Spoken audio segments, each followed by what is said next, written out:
Kode curang nomor 9. Warisan sebenarnya, ilmu, bukan harta. Oke, ini kode curang terakhir dan ini yang paling dalam maknanya. Ini soal warisan. Banyak orang kaya baru sibuk ngumpulin harta buat diwarisin ke anak, tapi lupa mewariskan ilmunya. Hasilnya, generasi pertama bangun, generasi kedua nikmatin, generasi ketiga ancurin. Cerita klasik. Nah, di banyak keluarga Tionghoa yang sukses, mereka paham betul bahwa semua pola ini gak boleh berhenti di satu generasi. Mereka terus mewariskannya ke anak-anak mereka. Warisan terbesar bagi mereka bukanlah harta, tapi karakter. Orang tua ngajarin anaknya disiplin, rajin, hemat, dan tangguh.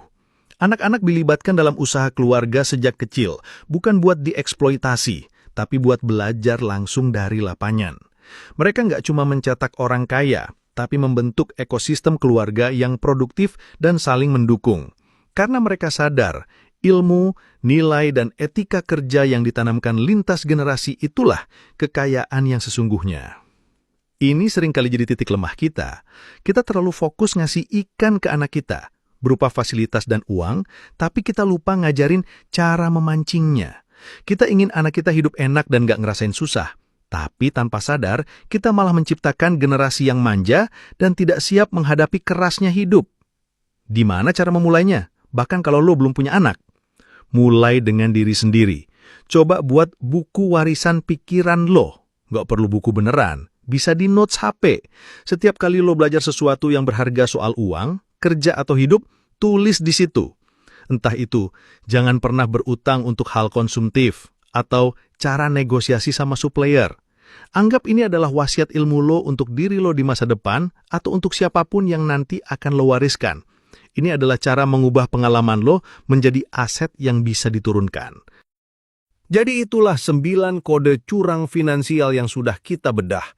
Dari pendidikan uang sejak dini, nabung gila-gilaan, hidup anti gengsi, sampai mewariskan ilmu, bukan cuma harta.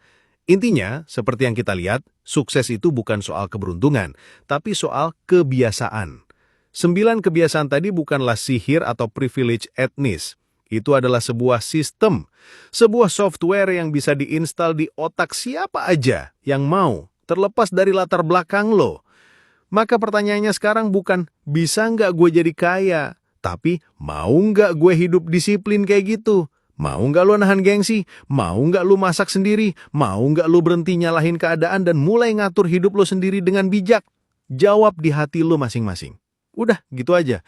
Gue udah ngasih lo kontekannya. Sekarang terserah lo mau dipakai buat ujian kehidupan atau cuma jadi arsip di histori tontonan YouTube lo. Jangan cuma nonton doang sambil ngangguk-ngangguk. Praktekin 1 aja dari 9 jurus tadi mulai besok. Ciao.